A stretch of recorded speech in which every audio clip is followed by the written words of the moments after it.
Hi everyone, welcome to today's lecture, which is basically on security. This is unit 10. So far we've done about nine topics, and the last one being internet basics. Okay, so today we look at a different topic. So like I said, security. Okay, so I'm your instructor, Mrs. Banda, as usual. Okay, so today we look at this particular important topic that is um, very important to all of us. Okay, so the fact that we have phones, we have laptops, this is a topic that we cannot run away from. The fact that we are always online, this is something that we cannot run away from. Okay, so in the picture that is being displayed there, okay, so we see somebody with definitely bad intentions, okay, and this person has actually hidden their identity, okay, with the sole purpose of obviously stealing information. So as a result of such activities, then there is need for security, okay? And then besides that, we also have another image here, okay? So we see there's basically a concern here, okay? So somebody's identity has actually been stolen.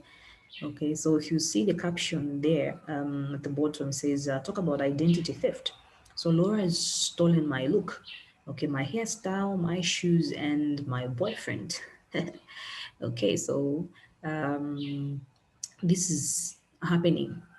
Okay, like this definitely happens. So if you go online today, for example, on these social media platforms, Facebook, Instagram in particular, you find that somebody will create an account, okay, that is going to have images of somebody that they are not. So what they are trying to do there is basically stealing someone else's identity. They are not who they are portraying to be.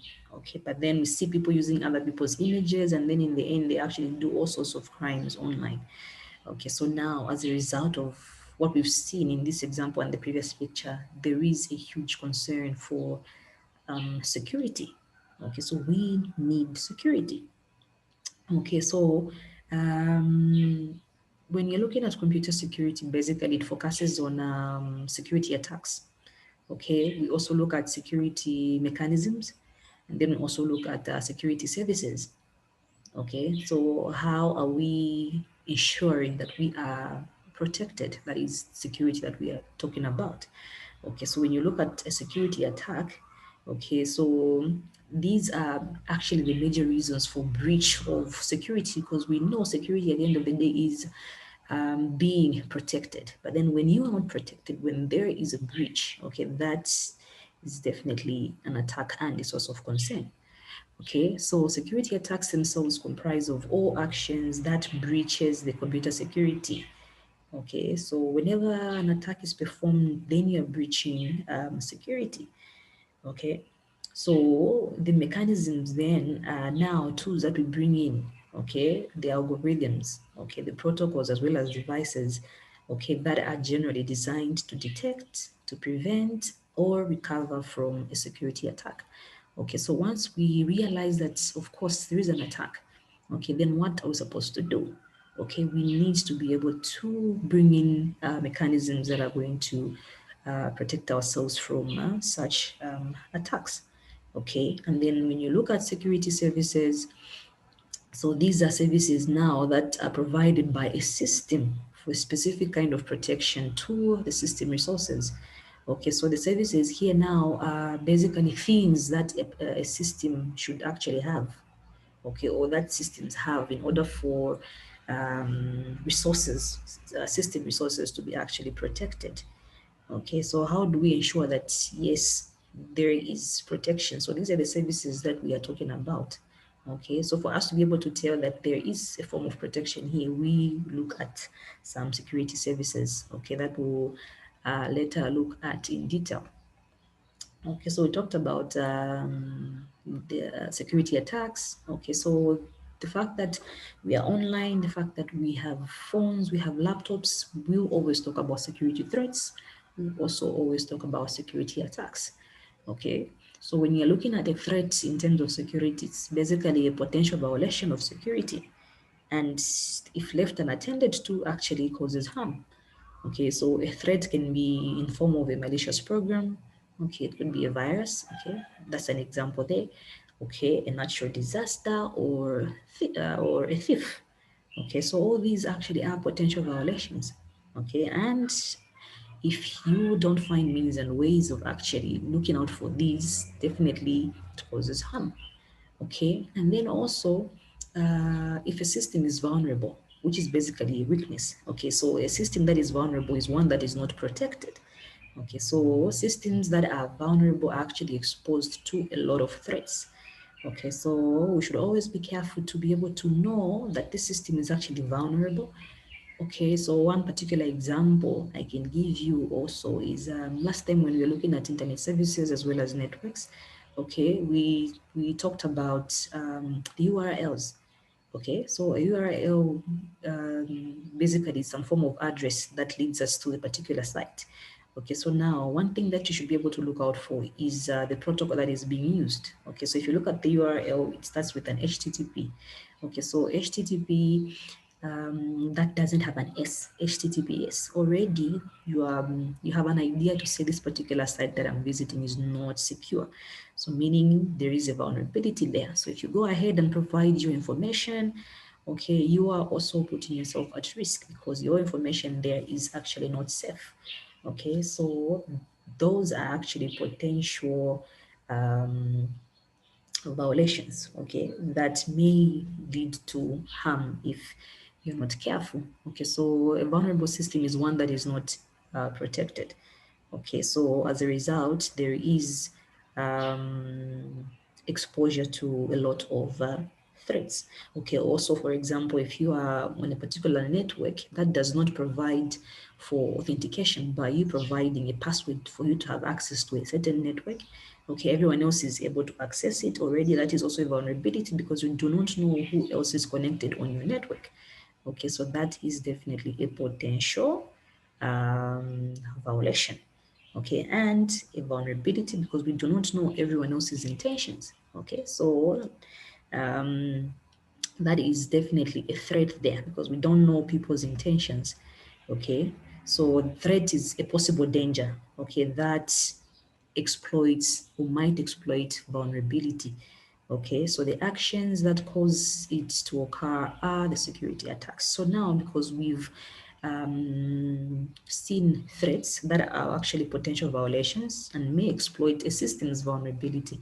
So now, as a result of what has been exploited, in the end, the actions now, as a result of what has been monitored, are what we are referring to as the security attacks.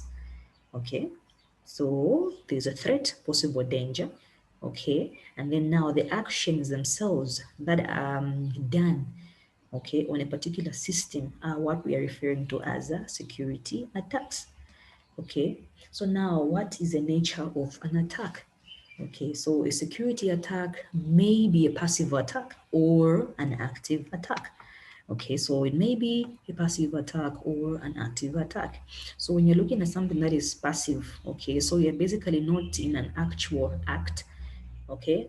Um, so basically the aim here is to simply get information from the system, okay, that will not affect the system resources. Okay, so your goal is basically just to gather information, which is similarly referred to as eavesdropping. So your goal there is just to see, monitor, get information, okay, see the vulnerabilities of the system, okay. And then on the other hand, an active attack now tries to alter the system resources or affect its operations.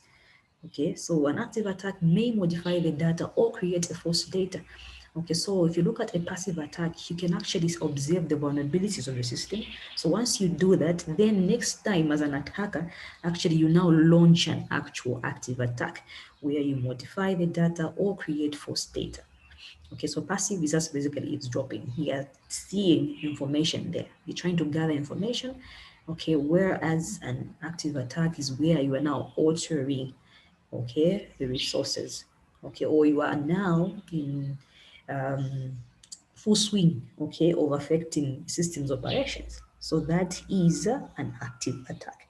Okay, so security attacks can be on users, you and I. It can also be on your computer hardware, okay, as well as computer software.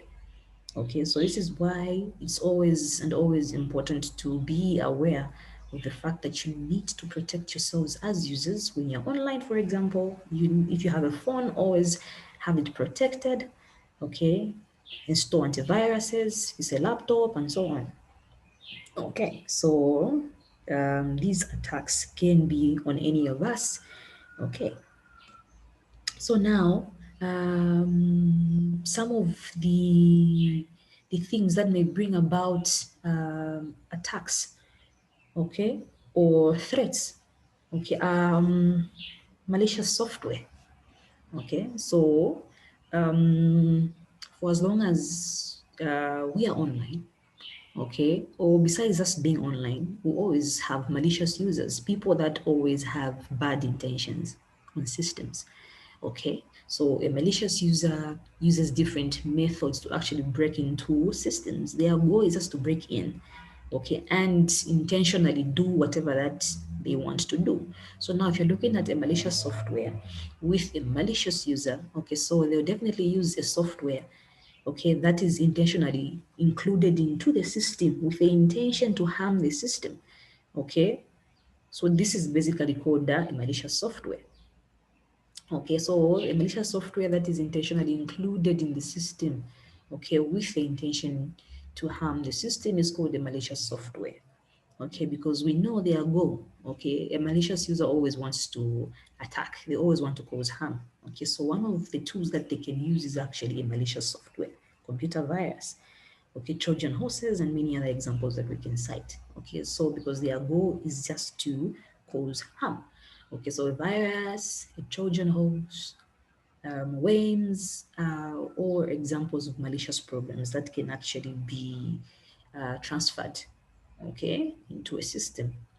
Okay, so also no wonder whenever we have these flash disks, someone wants to give you information.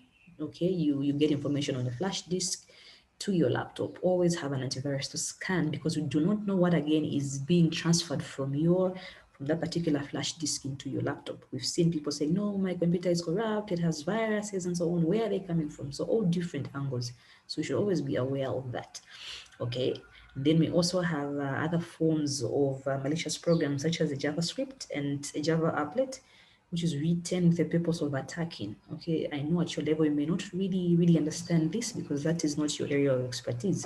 Okay, but for as long as you're online, you see a web page, okay, that has JavaScript, okay, and Java applets embedded in them. So they can also have some malicious programs. That is why so it's also important to be careful not to click anyhow on sites that you are not so sure of because you do not know what you're going to download. Okay, so that is one form of attack that we can actually find ourselves vulnerable to. And then the other issue or source of concern is hacking. Okay, so hacking causes serious problems also to security. When breaches security. Okay, so when you're talking about hacking, because I know in Zambia we like using the word hacking a lot. Okay, so hacking generally is an act, okay, of intruding, okay, into someone else's computer or network, mostly without their consent.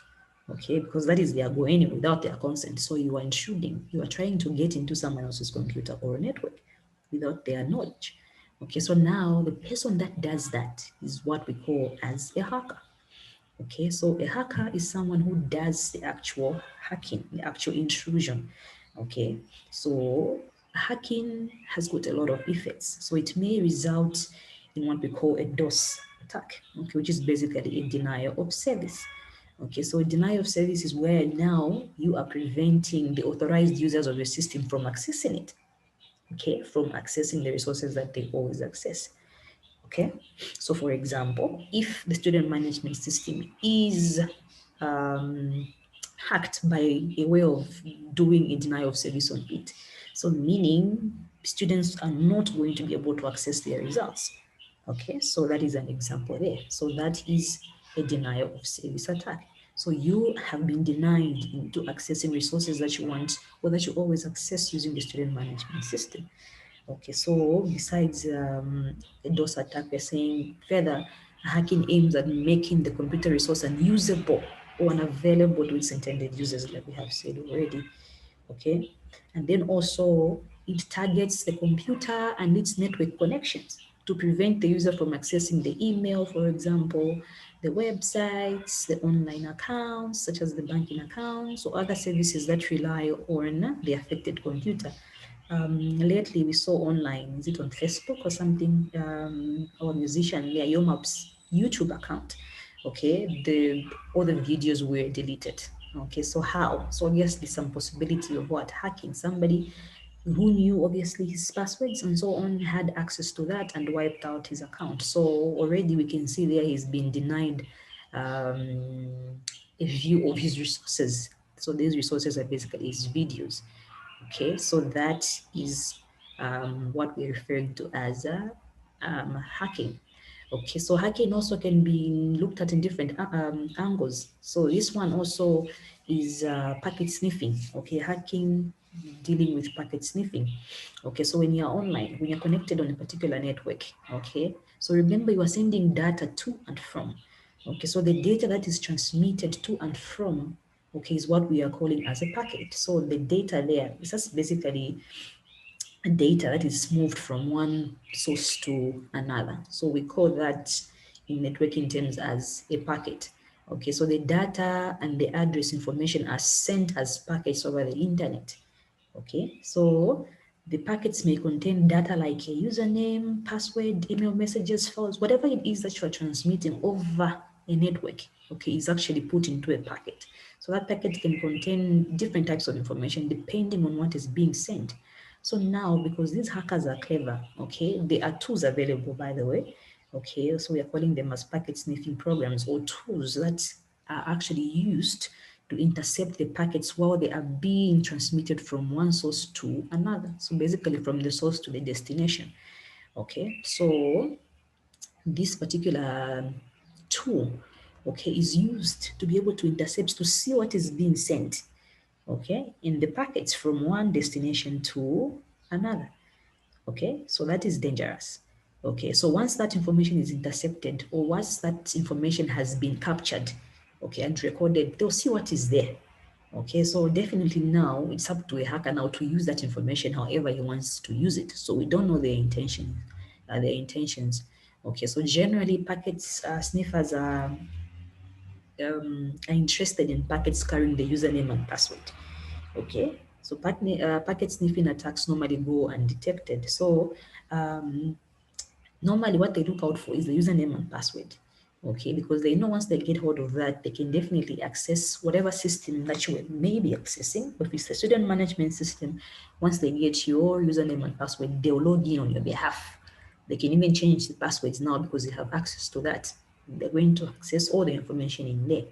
Okay, so mostly packet sniffing, as we are saying, goes undetected, but for people that are experts, okay, in computer security, they can also have their own tools to be able to see what is going on in the network traffic.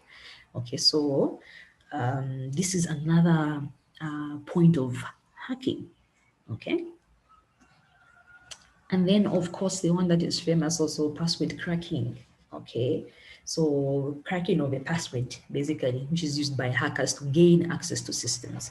Okay, they want to crack someone's password. Okay, because passwords are generally stored in the system. Okay, and in an encrypted format. So they use utilities like a password cracker to actually crack the encrypted passwords.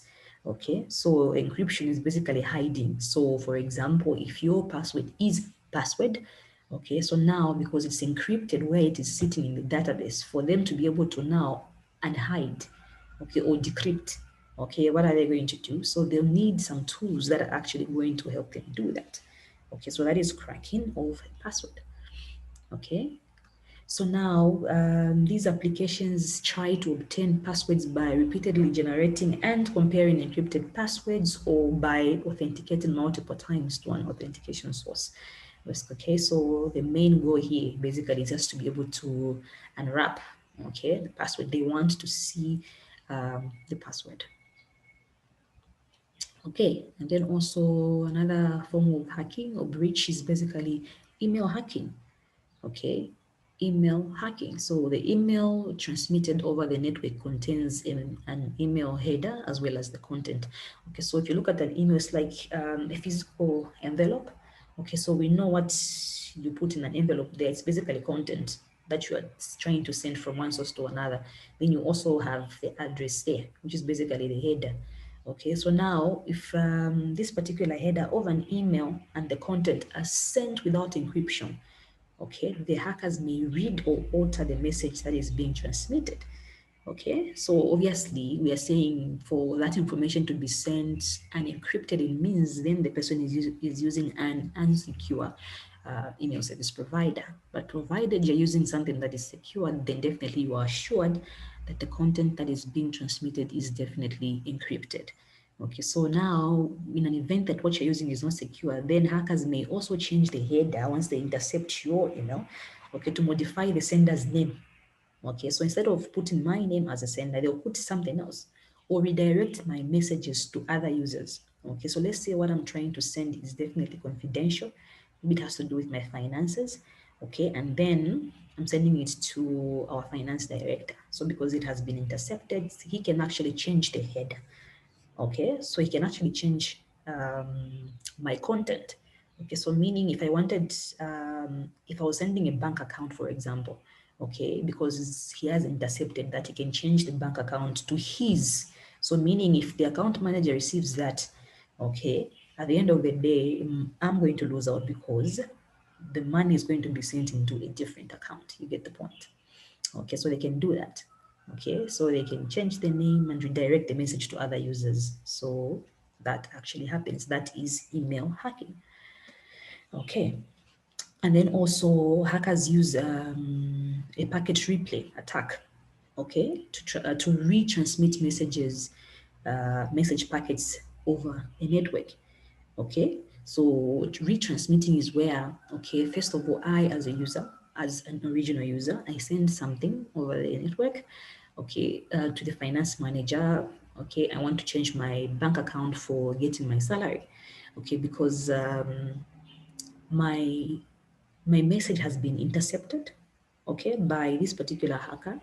So what does he do? Okay, he resends the message, okay, to my finance manager. So if the finance manager receives that, in fact, what he will receive is an email that is now from a hacker. So he received my email earlier, but because it's been retransmitted, maybe his focus will be on the recently received email. So he'll open that, okay, and find information maybe without verifying. So because it's been resent, this person actually changed details in there. Okay, so as a result, I'm going to suffer the consequences. So the finance manager may not have time to actually do the assist the auditing. So all he does is just prepare the documents. Okay, so my salary now will no longer be received in my account, but that over a hacker. Okay, so these are some of the things that basically happens in the realm of cyberspace. Okay, so email hacking as well as some packet replays. Okay, so all these are forms of hacking.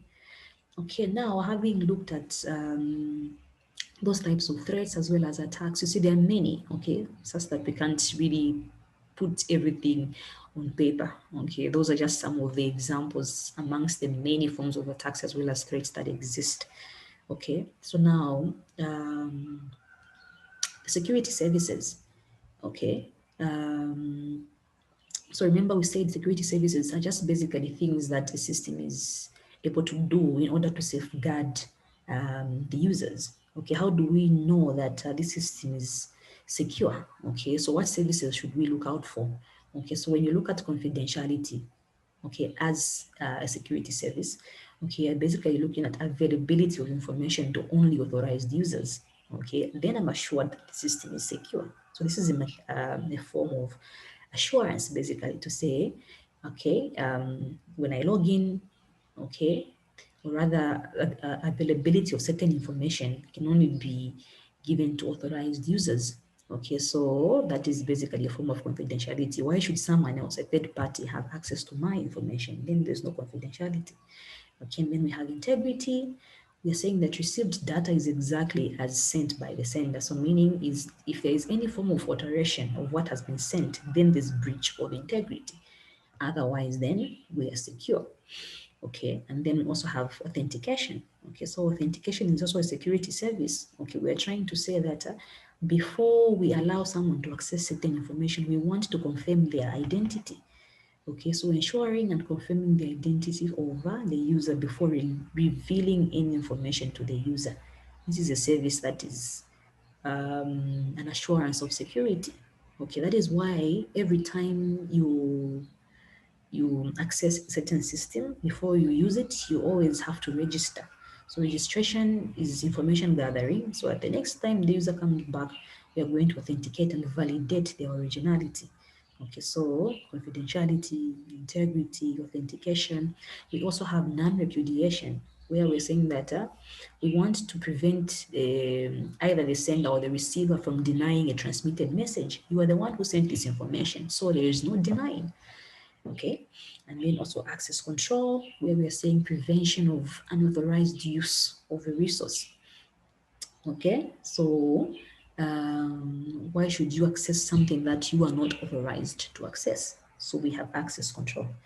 Okay, and then availability. Okay, so data and resources requested by authorized users, not just any other user, authorized users are available to them when requested. Okay, so these are the security services that ensure, okay, that these systems are actually protected. Okay, so this is part one of my lecture.